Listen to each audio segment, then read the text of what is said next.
행복한 안식일입니다. 예, 찬양이 언제 끝나는지 몰라가지고 아멘할 타임을 놓쳤습니다. 뒤가 더 있을 줄 알았거든요. 예, 어떻게 보면 우리의 예상과 달리 뭔가 빨리 끝나기도 하고 또 지연되기도 하고 그런 것 같아요. 그래서 할 수만 있으면 우리가 감사하고 또 사랑하고 또 표현하고 살면 좋겠다는 생각을 하게 됩니다. 이 귀한 안식일 2월 저희가 보내는 2월의 마지막 안식일인데 우리의 삶의 마디와 걸음을 하나님께서 인도해 주신다는 걸 믿고 또 하나님께 감사하는 귀한 날 되기를 간절히 바랍니다. 함께 살펴볼 은혜의 말씀은 창세기 29장의 말씀입니다. 제가 봉독하겠습니다. 야곱이 라헬을 연애함으로 대답하되 내가 외삼촌의 작은 딸 라헬을 위하여 외삼촌에게 7년을 봉사하리이다. 라반이 가로되 그를 네게 주는 것이 타인에게 주는 것보다 나으니 나와 함께 있으라. 이 배경을 교회를 조금만 다니신 분들은 잘 아시겠지만 리브가가 이제 쌍둥이 형 에서에게서 사랑하는 아들 야곱을 지키려고 이제 자기 오라비가 살고 있는 이제 하란 지방으로 야곱을 이제 보내는 내용이 그 전에 기록이 되어 있습니다. 형과 아버지를 속인 대가로 야곱은 이제 집을 떠나야 했고요. 자신의 미래의 안전을 확보받지 못한 채 방황하며 또 도망자의 길을 가야 했습니다. 하지만 놀랍게도 하나님께서 베델이라고 하는 곳에서 야곱을 만나 주셨고 그곳에서 만난 하나님의 은혜에 힘입어서 야곱은 이후에 밧단 아람이라고 하는 그 하란의 한 라반의 고향으로 이제 가게 됩니다. 무사히 도착을 하죠. 거리상 700km가 넘는 거리입니다. 그래서 남자 걸음으로 3주 정도 걸었을 거라고 생각을 합니다. 야곱은 철저히 회개를 했을까요? 베델에서 사다리를 오르내리는 경험, 천사가 오르내리는 것, 하늘과 땅이 닿는 경험, 그곳에서 하나님을 만나고 자기가 하나님 앞에 나를 이 집으로 다시 돌아오게 해주신다면 나에게 주시는 것을 열의 하나를 반드시 하나님께 드리겠다라고 하는 서원을 하고 이제 베델의 경험을 그가 보내게 됐는데 야곱은 베델에서 철저히 회개했을까요? 안 궁금하세요? 회개를 했던 말던 뭐 상관없습니까? 야곱이 베델에서 얼마나 철저히 회개했는지 우리는 오늘 29장을 통해서 이제 추정할 수가 있게 되는 것입니다. 그 이후에 그의 삶이, 베델 이후에 그의 삶이 그가 진짜 회개했다라고 하는 것을 이제 증명하기 때문이죠. 오늘 우리가 사는 것은요, 어제 내가 서운했던 것을 증명하는 것입니다. 어제의 말이 진짜라는 걸 우리는 삶을 통해서 드러내는 거예요. 오늘은 중요한가요? 중요합니다. 야곱이 베델에서 얼마나 철저히 회개했는지 29장의 내용은 첫 번째로 그의 회개의 첫 번째 열매는 정직이라고 말을 해요. 자기의 모든 일을 라반에게 다 고했다고 기록을 합니다. 10절입니다. 야곱이 그 외삼촌 라반의 딸 라헬과 그 외삼촌의 양을 보고 나아가서 우물 아구에서 돌을 옮기고 외삼촌 라반의 양떼에게 물을 먹이고 그가 라헬에게 입맞추고 소리내어 울며 그에게 자기가 그의 아비의 생질이요 리브가의 아들됨을 고하였더니 라헬이 달려가서 그 아비에게 고하매 라반이 그 생질 야곱의 소식을 듣고 달려와서 그를 영접하여 안고 입맞추고 자기 집으로 인도하여 드리니 야곱이 자기의 모든 일을 라반에게 뭐예요? 고하매 그랬습니다. 자기의 모든 일을 라반에게 고하매 자기에게 이전에 있었던 이야기를 다 고하는 게 야곱에게 힘든 일이었을까요? 쉬운 일이었을까요?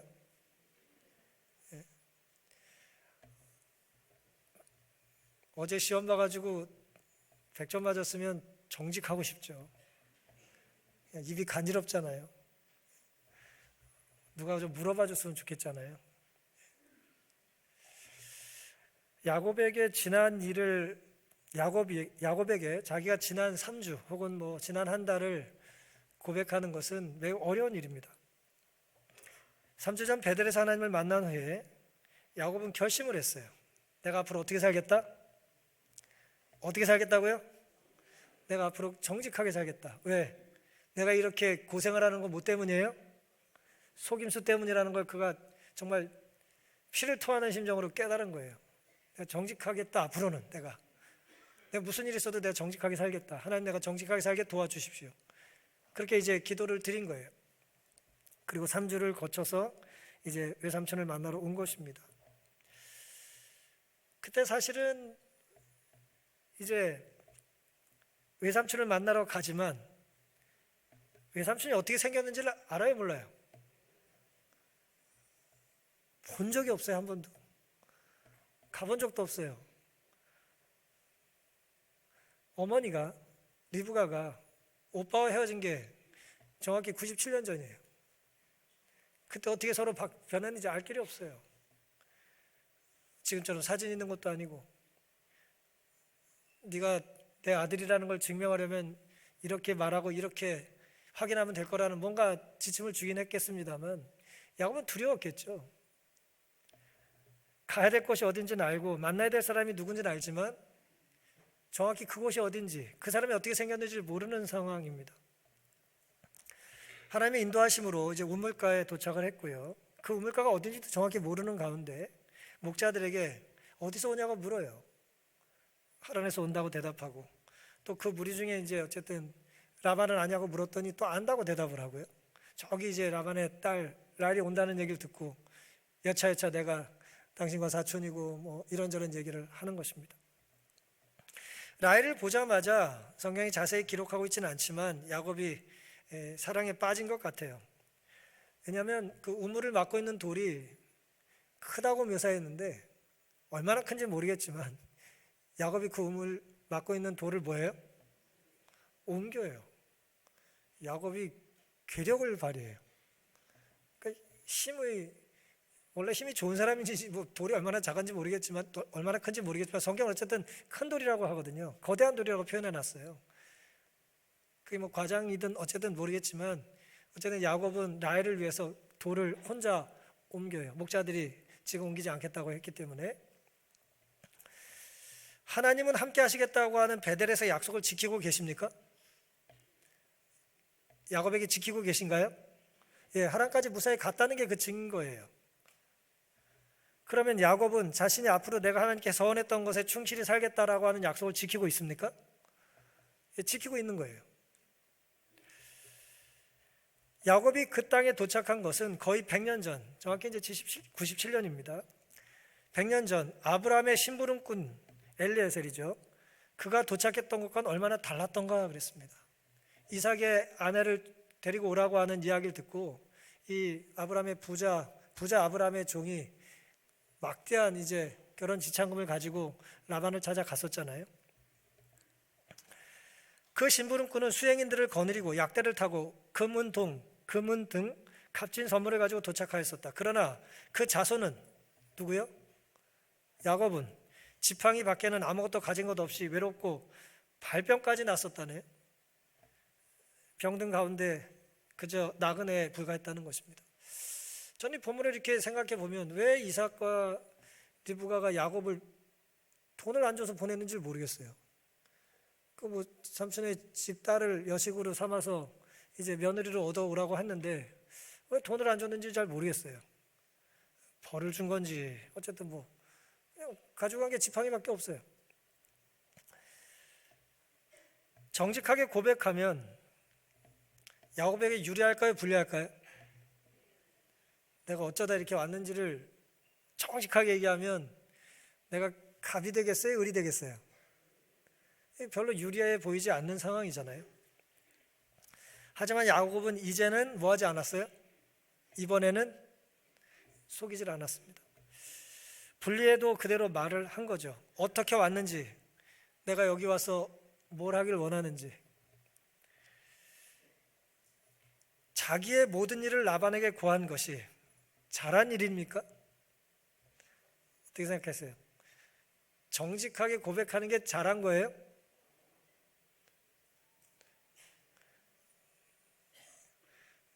제가 이렇게 질문 드리면 뭐 답이 꼭 있다고 생각하지 마시고 그냥 말하고 싶은 얘기 하시면 돼요. 잘한 겁니까? 혹은 잘못한 건가요? 잘한 건 정직한 거고요. 잘못한 건 뭐예요? 이 말을 들은 사람이 누구예요? 안 좋은 사람이에요. 내 약점을 뭐 할 거예요? 이용할 거를 예상을 했던 안 했든 계속 이용을 해요. 아직 이 사람이 믿을 사람인지 아닌지를 모르는데 내 속에 있는 일을 다 해버린 거예요. 모든 일을 라반에게 고했다. 여러분, 정직의 결과가 당장 좋지 않을 수 있습니까? 정직의 결과가 항상 좋은 건 아니에요. 단기적으로 항상 좋은 결과가 있지는 않죠. 그래도 정직한 게 옳습니까? 그게 성경 말씀입니다.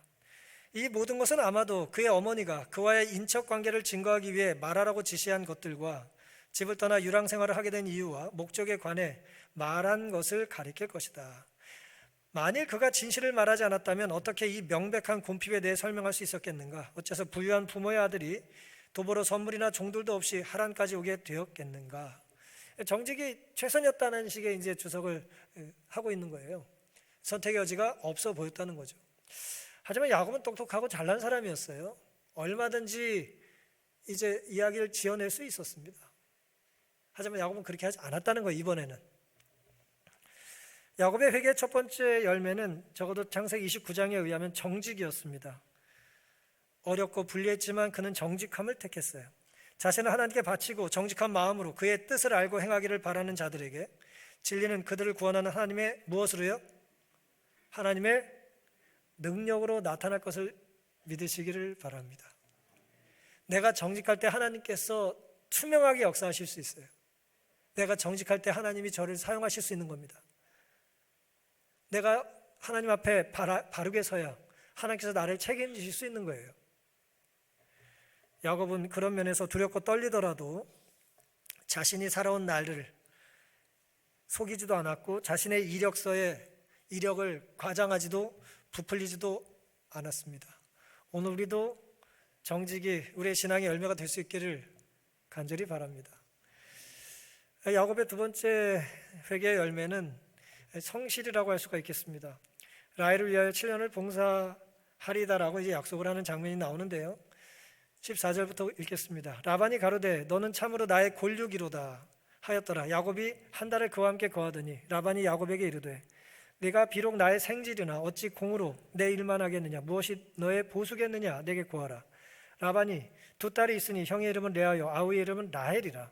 레아는 알력이 부족하고 라헬은 곱고 아리따우니 야곱이 라헬을 연애함으로 대답하되 내가 외삼촌의 작은 딸 라헬을 위하여 외삼촌에게 7년을 봉사하리다. 라반이 가로되 그를 너에게 주는 것이 타인에게 주는 것보다 나으니 나와 함께 있으라. 야곱이 라헬을 위하여 7년 동안 라반을 봉사하였으나 그를 연애하는 까닭에 7년을 수일같이 여겼더라. 우리가 잘 아는 말씀입니다. 그동안은 자기의 욕심을 채우기 위해서 집요하게 아주 살았던 그런 야곱이지만 이번에는 삼촌과의 거래, 이 약속을 지키는 일에 충실하게 살았다는 것을 우리는 성경에서 잘 알고 있습니다. 라반은 야곱이 살아온 이야기를 들었어요. 이제 뭘 잡았습니까? 뭘 잡았어요? 그 약점을 하나 잡았어요. 이거 아주 엄청난 카드예요. 이거. 이 사람이 이제 미래가 나에게 달려 있는 거예요. 그 말을 듣고 뭐라고 말을 해요? 너는 나의 골육이라고 말을 해요. 골육이잖아요. 여동생의 아들이니까 내 친척이죠. 내 사촌이고 내 조카 아닙니까? 뭐 귀한 아이죠. 내 조카니까요. 이 말이요. 이렇게도 생각이 드는 겁니다. 이놈은 내 부류구나. 나를 닮았다. 속이는 데 익숙한 아이구나. 결이 같은 거예요. 자신의 목표를 위해서 수단과 방법을 동원하지 뭐든지 동원하는 그런 이제 불이라는 걸 딱 알아본 거예요. 얘기를 듣고. 야곱과 라반은 닮았나요? 닮았어요, 안 닮았어요? 예, 여러분도 닮았어요. 닮았어요. 떨어져 있었지만 닮았어요. 근데 라반은 의심이 많았습니다. 그의 약점을 잡고 그를 마음대로 부릴 수도 있었지만 그래도 검사해 보길 원했어요. 체크해 보길 원했어요. 그래서 한 달 동안의 시간을 줍니다. 야곱이 한 달을 그와 함께 거했다 그랬습니다. 한 달 동안 눈여겨봐요. 수습 시간을 이제 한 달을 줘요. 한 달간의 인턴십을 이제 제공했던 것입니다. 얘가 도움이 될지 안 될지 뭐예요? 내가 좀 알아야 될 것 같아. 내가 이게 잘 사용할 수 있을지, 내가 이용해 먹을 수 있을지, 내가 쓸모가 있는지를 한 달 동안 검사를 한 것입니다. 테스트 해봤어요? 결과가 좋아요, 안 좋아요?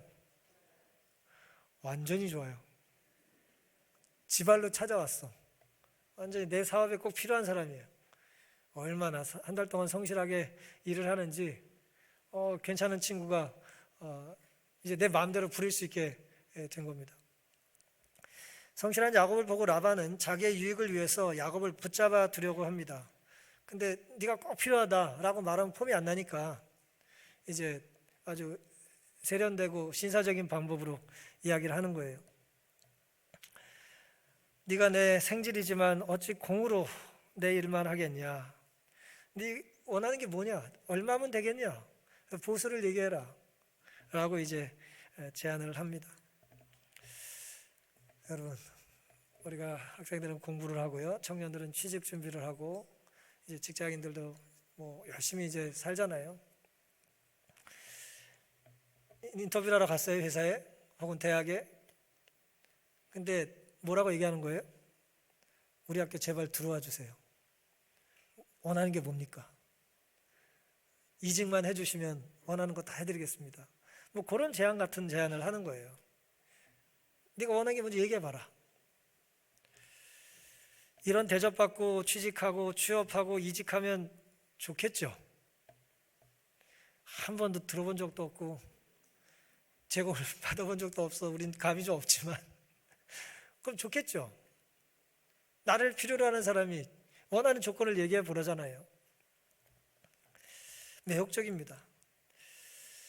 그런데 이게 한 달간에 있었던 이야기란 말이에요. 한 달 동안의 야곱을 보고 라반이 보통 사람이 아니잖아요. 근데 이 사람을 붙잡고 싶은 거예요, 자기 조카를.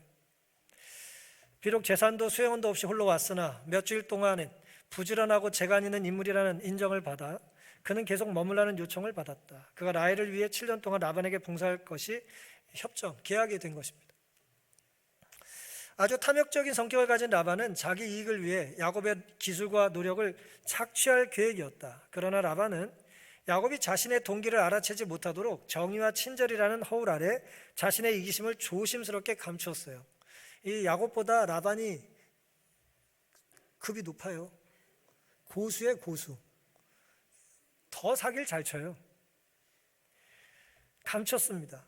그는 자신의 조카 편에서의 모든 가능한 주장을 막기 위하여 그가 보통 종들에게 하는 만큼 그에게 지불하겠다고 이제 제안했다고 이제 주석을 하고 있습니다. 여러분, 한 달이라고 하는 시간은 길어야 짧아요? 한 달 길어야 짧아요?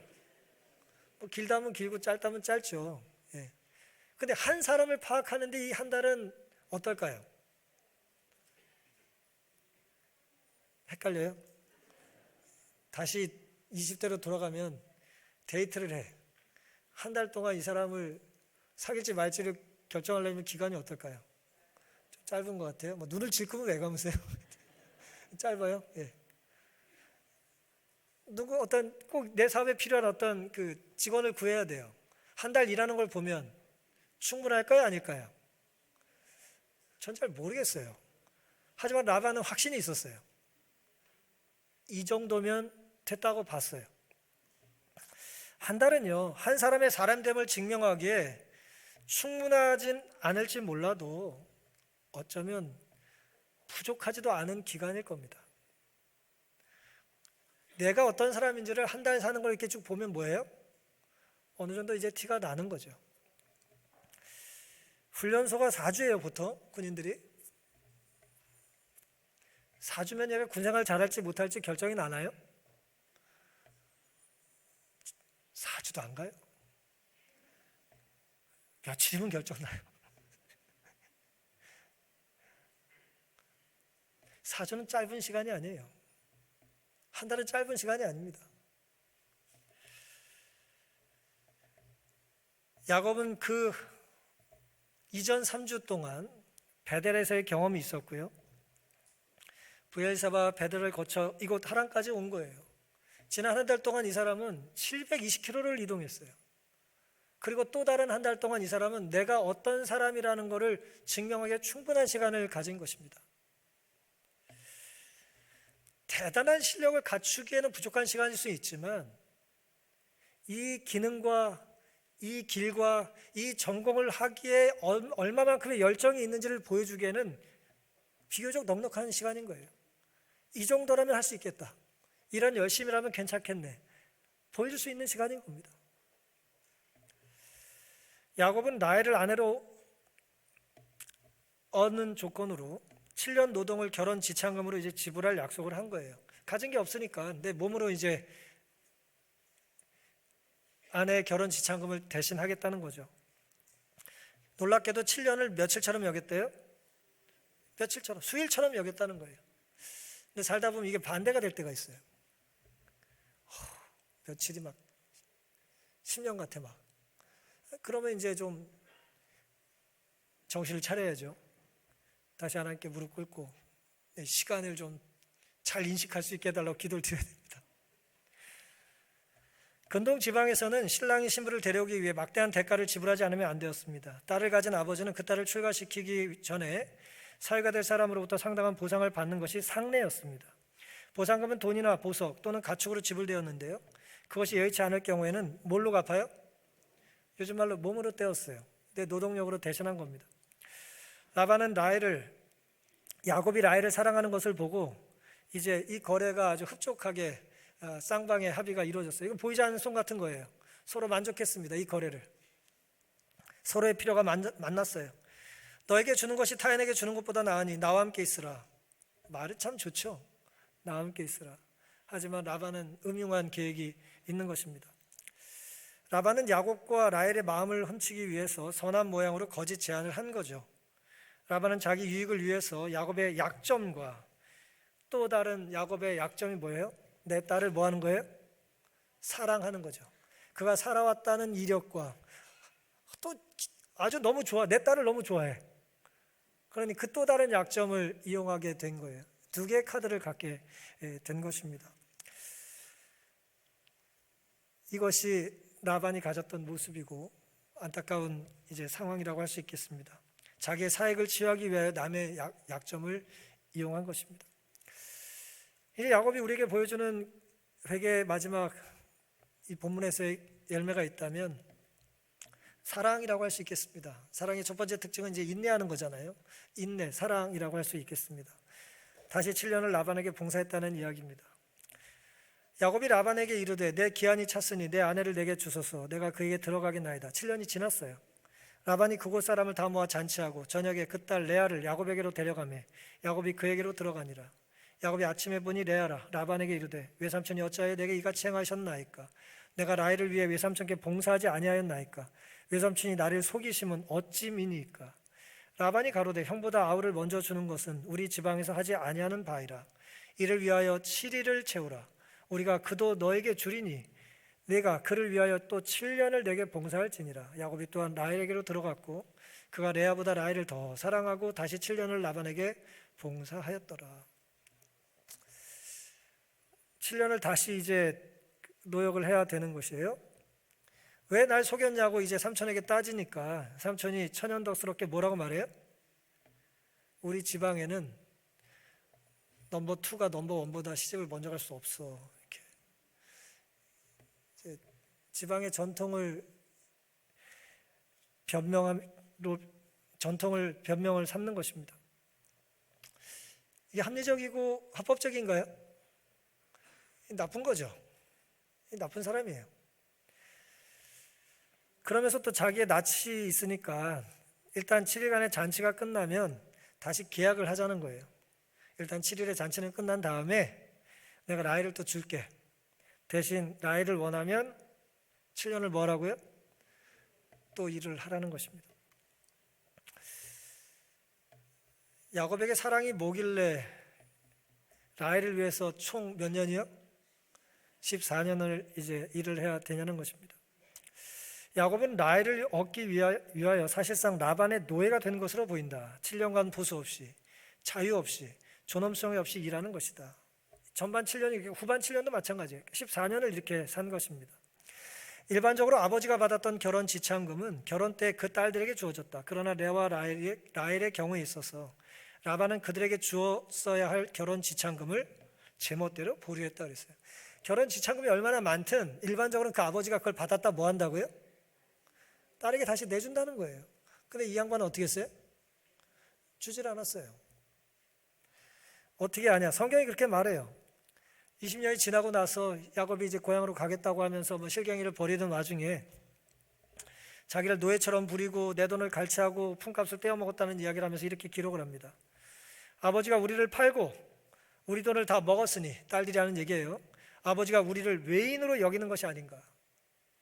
딸들이 이렇게 아버지에 대해서 이제 저항하는 거예요. 항의합니다. 40절, 내가 이와 같이 낮에는 더위를 무릅쓰고 밤에는 추위를 당하며 눈붙일 겨를도 없이 지내었나이다. 내가 외삼촌의 집에 거한 이 20년에 외삼촌의 두 딸을 위해 14년, 외삼촌의 양떼를 위해 6년을 외삼촌을 봉사하였거니와 외삼촌께서 내 품값을 몇 번이나요? 10번이나 변역했다. 바꿨다는 거예요. 주겠다 그러고 안 줬다는 거예요. 10개 준다 그러고 2개 줬다는 거예요. 무슨 이런 아비가 있습니까? 이런 사람이 있었어요. 조카의 약점을 이용하고 딸들을 이용했습니다. 사위를 이용했어요. 야곱은 회심했고 회개의 열매를 맺었지만 성경은 라반의 회개의 모습은 기록하고 있지 않아요. 라반은 계속 좋지 않아요.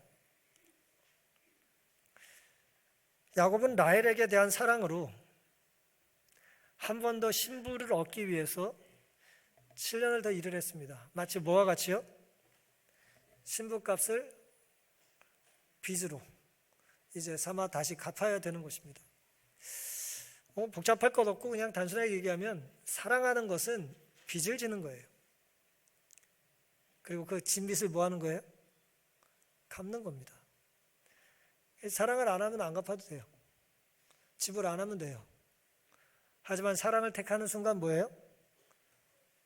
그 사랑 때문에 내가 갚아야 될 빚이 생기는 거예요. 야곱에게 사랑은 가장 분명한 회개의 열매였습니다. 우리에게도 사랑이라는, 인내라는 열매를 맺으며 살 수 있기를 간절히 바랍니다.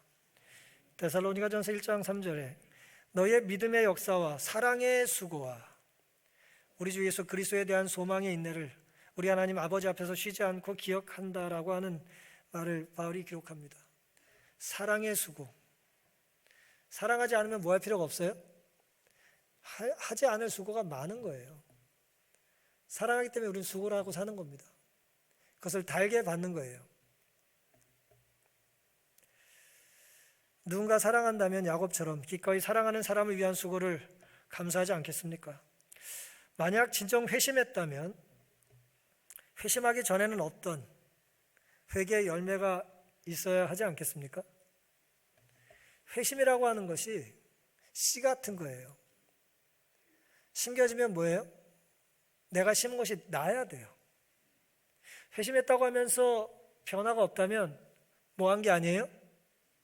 나는 회심한 게 아닌 거예요. 다시 말하면 회심하고 싶지 않은 거예요. 사랑한다고 하지만 변화가 없다면 나는 사랑하고 있는 게 아니고 사랑하고 싶지 않은 거예요. 야곱에게 회개의 열매는 정직과 성질과 사랑과 인내였습니다. 회개했다면 이전에 싫던 것이 좋아지고 이전에 좋던 것이 싫어져야 될 것이 있을까요? 있어야 됩니다. 똑같으면 사랑한 게 아니에요. 사랑하는데 똑같을 수가 없습니다. 우린 누가 사랑하는지 알아요? 보면 압니까? 알죠.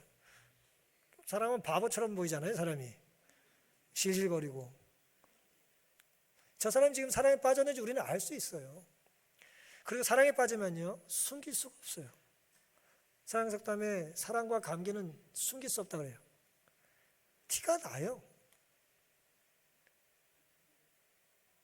지금 야곱은 자신이 사랑 때문에 회심하고 하나님을 붙잡았기 때문에 변하게 되는 것입니다.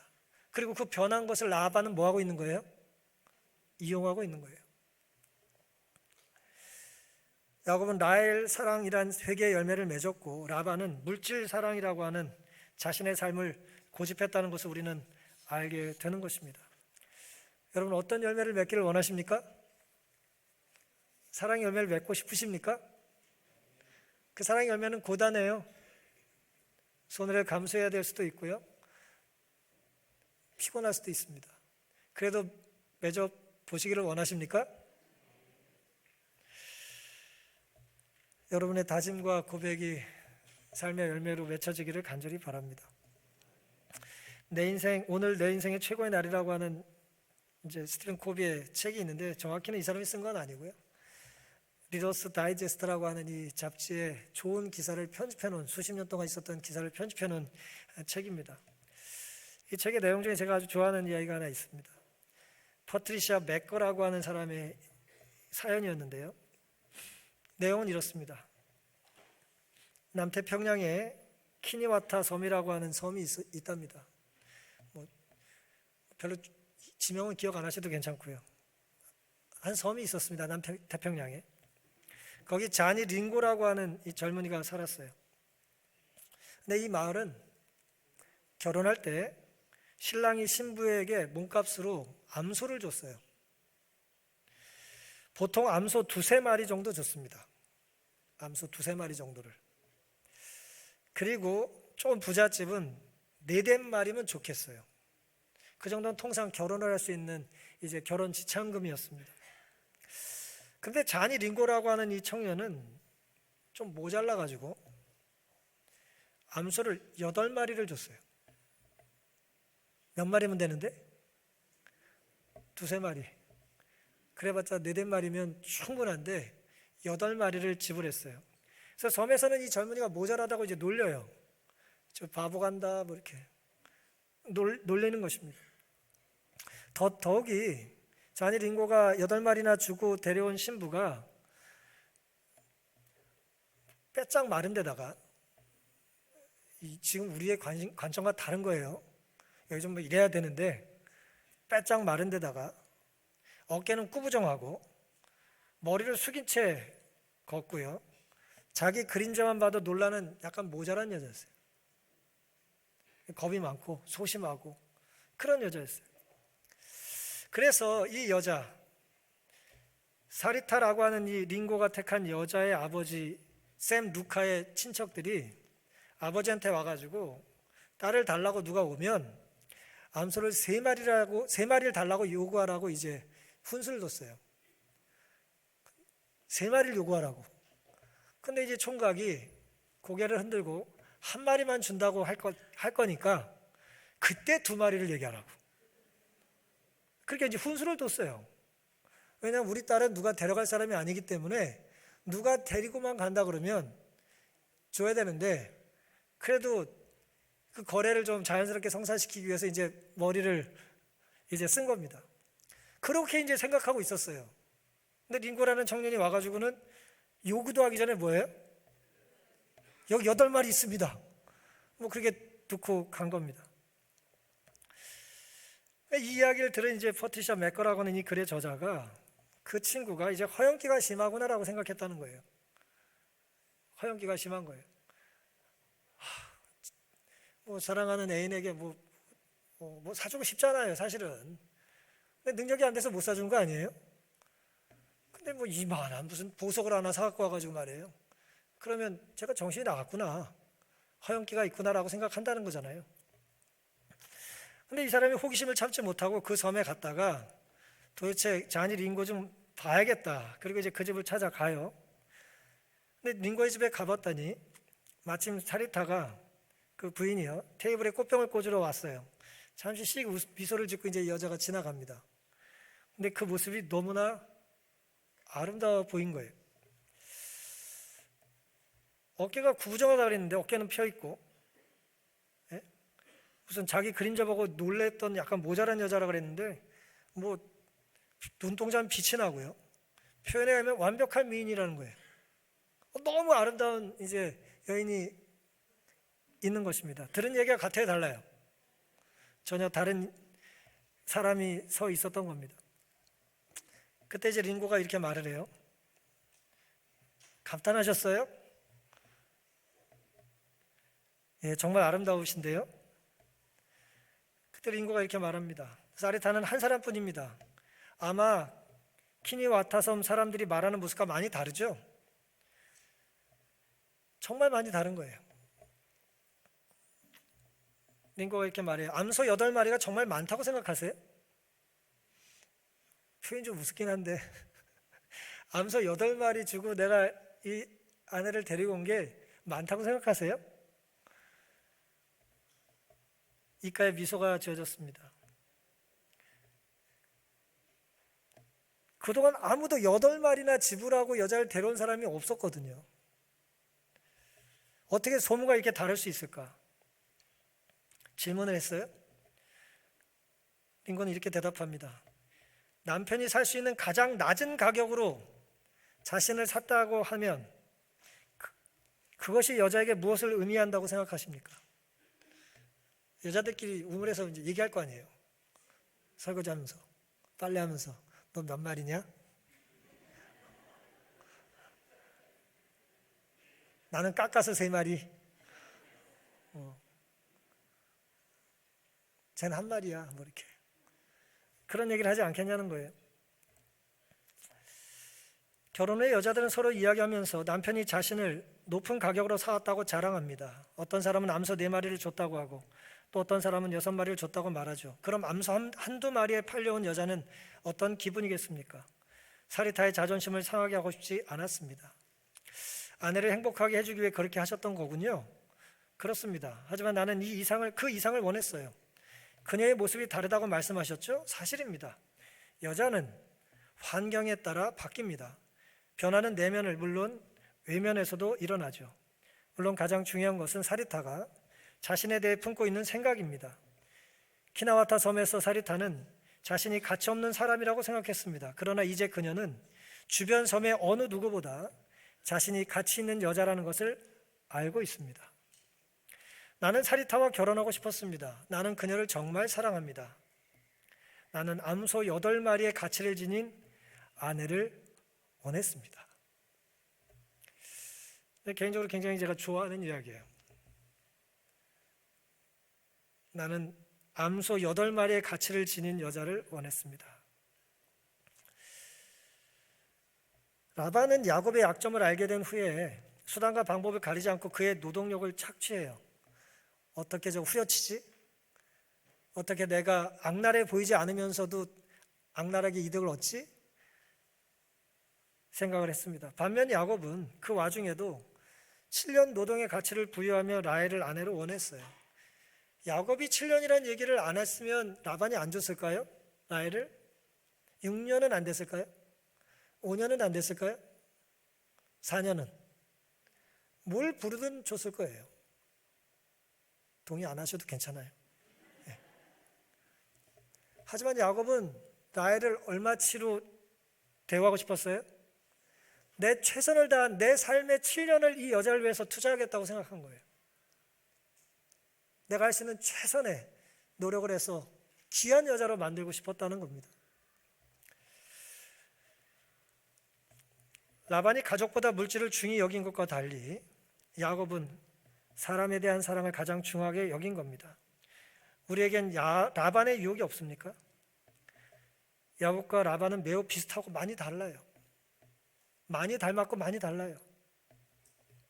하나님을 만난 후 변한 야곱과 달리 라반은 변한 모습이 보이질 않습니다.